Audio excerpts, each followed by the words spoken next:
नमस्कार, मी किरण नाईक आणि तुम्ही बघत आहात लोकमत लाईव्ह. नाशिकचा हा तपोवन परिसर आणि या परिसरातील जी झाडं आहेत त्याच्यावर आता थेट नाशिक महानगरपालिकेच्या वतीनं कुऱ्हाड ही चालणार आहे. त्यामुळे आता वेगवेगळे पर्यावरण प्रेमी असतील, नाशिककर असतील, ते आपला नाशिक शहरातील हे तपोवन शाबूत राहावं यासाठी आता तपोवनमध्ये दाखल होऊ लागलेले आहे. नाशिकचे खासदार देखील राजाभाऊ वाजे, जे उद्धव बाळासाहेब ठाकरे गटाचे खासदार आहेत, ते या ठिकाणी दाखल झालेले आहेत आणि काही बाहेर गावची देखील नागरिक या ठिकाणी आलेले आहे. जवळपास 1800 पेक्षा जास्त झाडं जी आहे ती झाडं आता प्रशासनाच्या वतीने या ठिकाणी काढणार आहे आणि ऑडिटोरियम असेल, रेस्टॉरंट असेल, अशा वेगवेगळे नियोजन खरं तर या ठिकाणी केलेलं आहे. आणि राजाभाऊ वाजे जे खासदार आहे उद्धव बाळासाहेब ठाकरे गटाचे, ते आपला पाठिंबा आणि ही झाडं राहावी यासाठी या ठिकाणी आलेले आहेत. आणि या संपूर्ण तपोवन परिसराचा जो मुद्दा आहे तो अक्षरशः राज्यामध्ये मोठ्या प्रमाणात या ठिकाणी गाजत आहे. नुकतंच अजित पवार यांनी सयाजी शिंदे यांच्या या झाडं वाचवण्याच्या मोहिमेला देखील आपला पाठिंबा दर्शवलेला आहे. तर मुख्यमंत्री देवेंद्र फडणवीस असं सांगताय की याच्यातला जो मध्य मार्ग आहे तो आपल्याला या ठिकाणी काहीतरी काढावा लागेल. तर काही स्वयंसेवी संघटना आहे त्यांनी या ठिकाणी झाडावर जय श्रीराम अशा आशयाचं देखील नोट जी आहे ती या ठिकाणी केलेली आहे. जी झाडं अशी क्रॉस करून ठेवण्यात आलेली होती त्याला हिरवा कलर या ठिकाणी जो आहे तो देण्यात आलेला आहे. आणि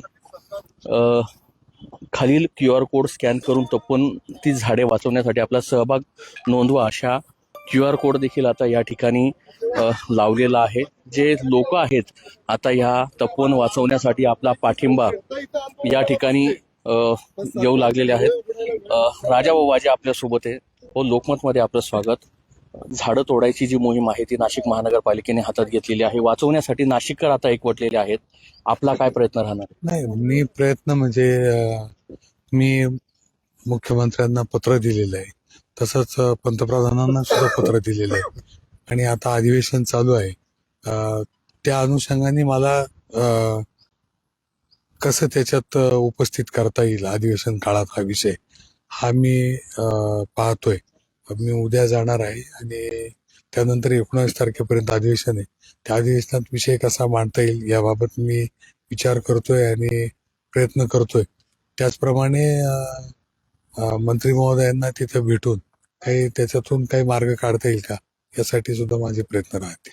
खरं तर नाशिककरांच्या भावना किंवा बाहेर गावातून जे लोक आलेले आहेत तपोवन वाचावर, सयाजी शिंदे देखील येऊन गेले. एवढंच काय, तर आता काही वेळापूर्वी अजित पवार यांनी ट्विट केलेलं आहे की याच्यातला काही मार्ग निघतो का, कारण की सयाजी शिंदे यांना माझा पाठिंबा आहे. तर काय आपलं आव्हान राहील या सरकारला आपल्या वतीनं? नाही, सरकारला आव्हान एवढंच राहील की जे सर्वसामान्य लोकांची भावना आहे त्या भावनेकडे दुर्लक्ष करून चालणार नाही. आणि ती भावना सरकारच्या विरोधात नाहीये, ती भावना पर्यावरणातला पूरक अशी भावना आहे. आणि नाशिकचे जे फुफ्फुस म्हणून आपण ज्याला म्हणतो तसं हे तपोवन आहे आणि या तपोवनाची काळजी घेणं मला वाटतं आपलं सर्वांचं कर्तव्य आहे. शेवटचा प्रश्न, अधिवेशनामध्ये या तपोवनचा मुद्दा आपण लक्षवेधीच्या माध्यमातून मांडणार आहात? तसे प्रयत्न मी करतोय. एक तर निवडणुकांमुळे मी आजपर्यंत जाऊ शकलो नाही. मी आज जाणार आहे आणि 19 पर्यंत वेळ आहे. हा विषय निघाला तेव्हा निवडणूक चालू होती आणि काही प्रश्न टाकायचे किंवा काही ज्या गोष्टी आहेत त्या याच्या आधी 1-3 आठवडे आधी होतात. परंतु मी प्रयत्न करणार आहे की तो विषय कसा उपस्थित करते यासाठी मी प्रयत्न करतो. नक्कीच. खरं तर याबाबतचा प्रश्न जो आहे तो संसद भवनामध्ये उपस्थित करण्यासाठी देखील राजाभाऊ जे आहे ते या ठिकाणी प्रयत्न करणार आहे. मात्र गिरीश महाजन यांनी स्पष्ट भाषेत सांगितलेलं आहे का झाडं ही जी आहे ती काढायलाच लागणार, कारण की कुंभमेळ्यासाठी जी जागा आहे ती मुबलक नाहीये. प्रयागला जो कुंभ झाला होता ती जागा जी आहे ती मोठ्या प्रमाणात होती आणि नाशिकमध्ये जवळपास 300-350 एकरमध्ये हा कुंभमेळा जो आहे तो पार पाडायचा आहे.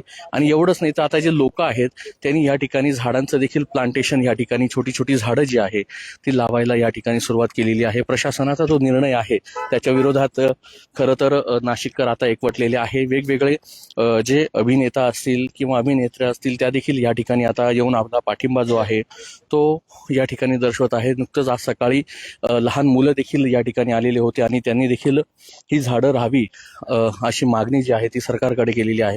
प्रांजळ मागणी आहे. पर्यायी जागाची जी व्यवस्था आहे ती सरकार कुऱ्हाडच्या वतीनं या ठिकाणी करण्यात यावी आणि कुंभमेळ्यासाठी ही झाडं तोडू नये अशी माफक अपेक्षा जी आहे ती नाशिककर करताय.